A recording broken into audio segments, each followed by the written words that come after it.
Okay, we got a new wax melter. This thing is gonna make my life a hell of a lot easier. Now, I do have a bunch of silicone molds, as you can see here. I'm using paraffin wax, by the way, but this is still melting. It's not melted all the way. So you can see inside there, it's still melting. A good one to start with will be these two Highland Cow silicone molds. It's the only one that I have two of. So this will be a good comparison, I think.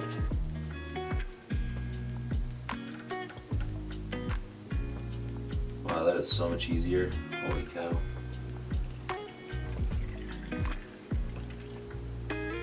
Man, this is so much easier. Oh my. The hardest part is definitely trying to put these on the table without spilling everything.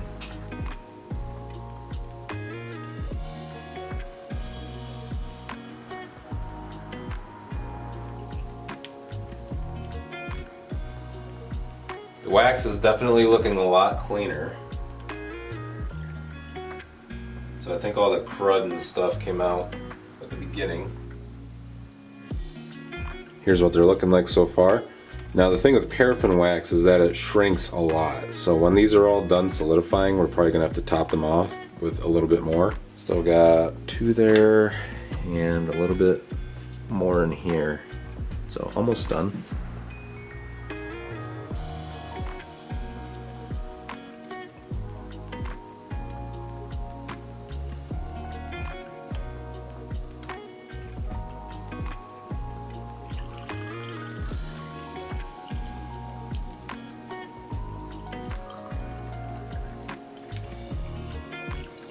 So here they all are. You can see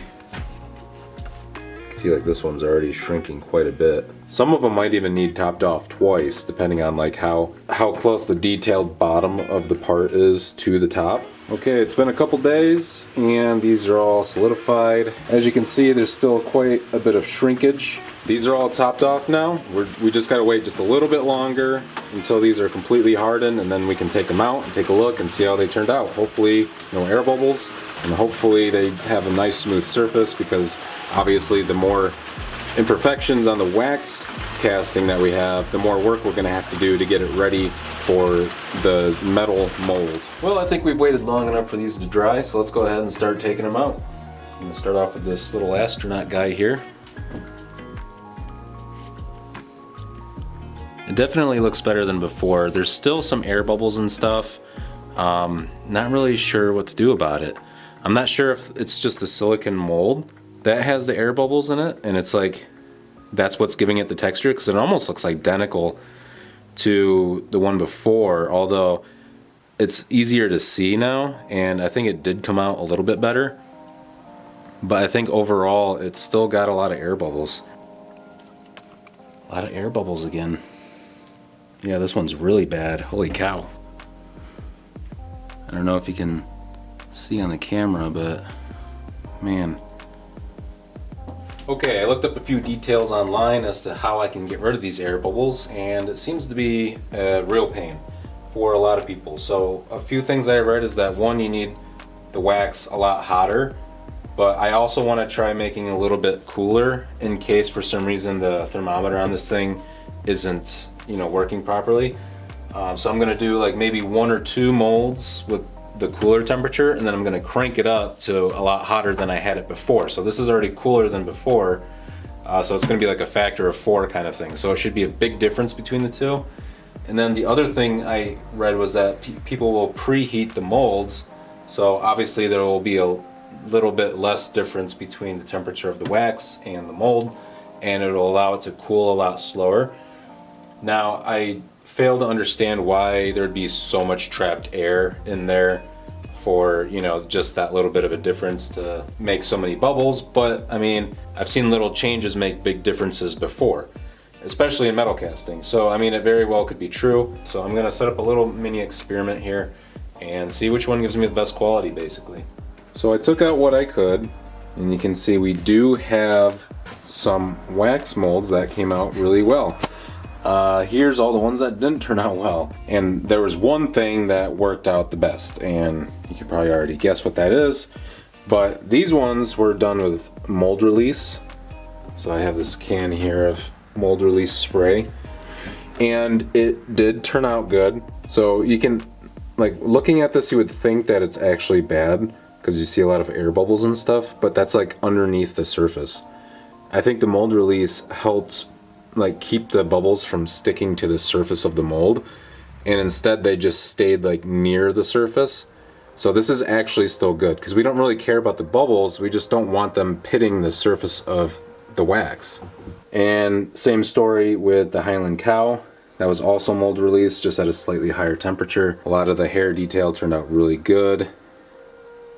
Again, you can see a lot of the air bubbles, but the air bubbles are underneath the surface again, so not a big deal. This one's good. Same thing with these two down here, except these were both preheated. These were both preheated molds, but they were like at a cooler temperature than these other ones. So these ones up here on this side were all preheated molds, and this side was just really hot wax. And it seemed like I was able to get a lot of really good molds by just heating the wax up a bit more, although some of them also didn't turn out.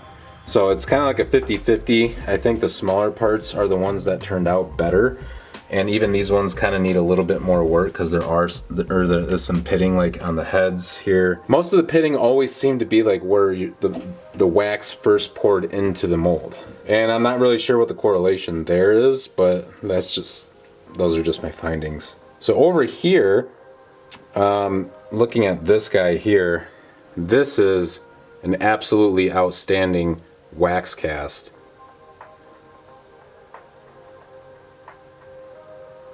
I mean, look how smooth that is. It's like perfect. So what this one was in comparison to the other ones, because these were all preheated, they all turned out really good. The ones on the cooler end definitely turned out the best. This was a hot preheated mold with hot wax, and it did turn out really good, but it still had a lot of the air bubbles like near the surface. But I think overall it's still like these two guys over here. But in order to get like this really nice like smooth surface, I think you have to preheat the mold hot, like around 100, I think it was like 150 degrees, and have the temperature for the wax around like 185. This guy was like 165.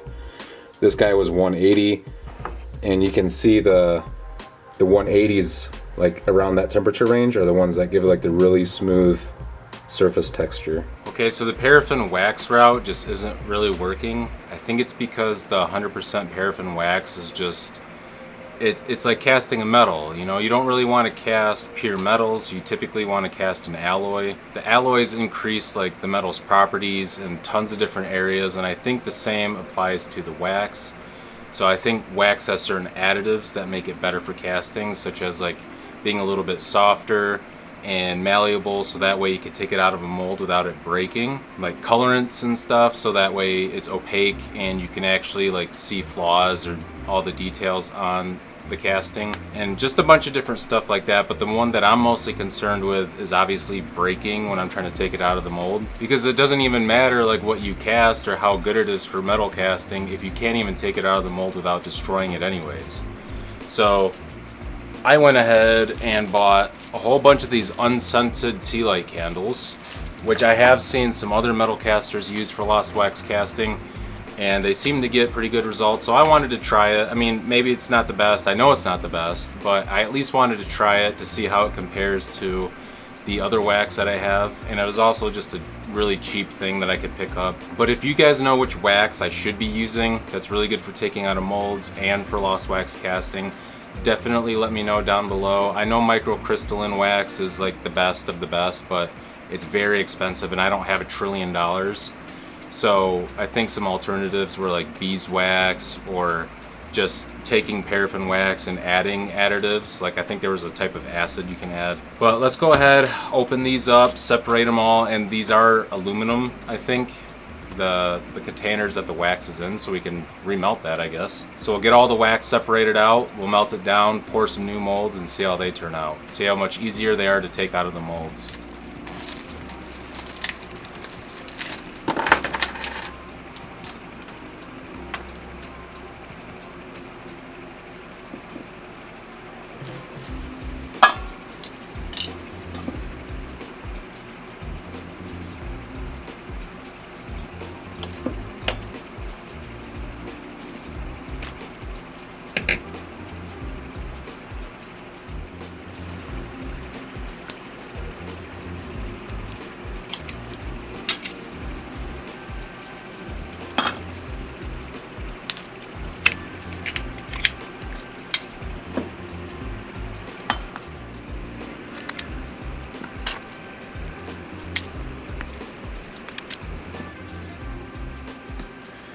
All right, well, let's go ahead and get this melted down and pour it.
Okay, it's the next morning and these all look hardened and they look really good. They look really opaque like I wanted.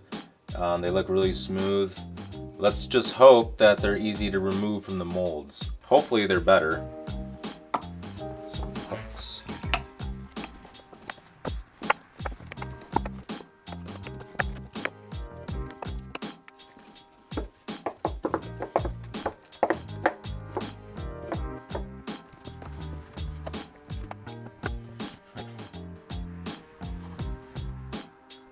Wow, that's like unbelievably smooth.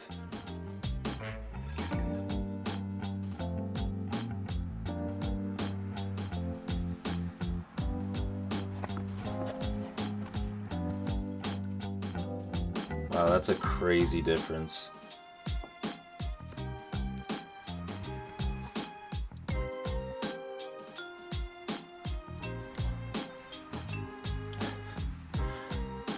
Man.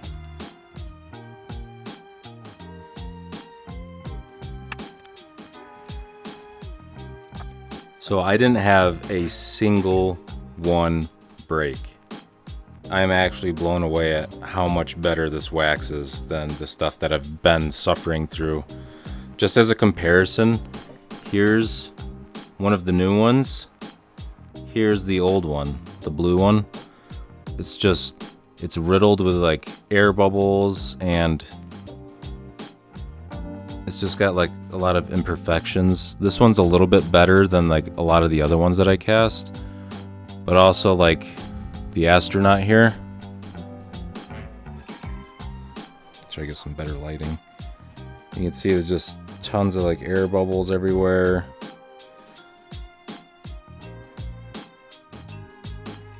And then you compare that to the new one.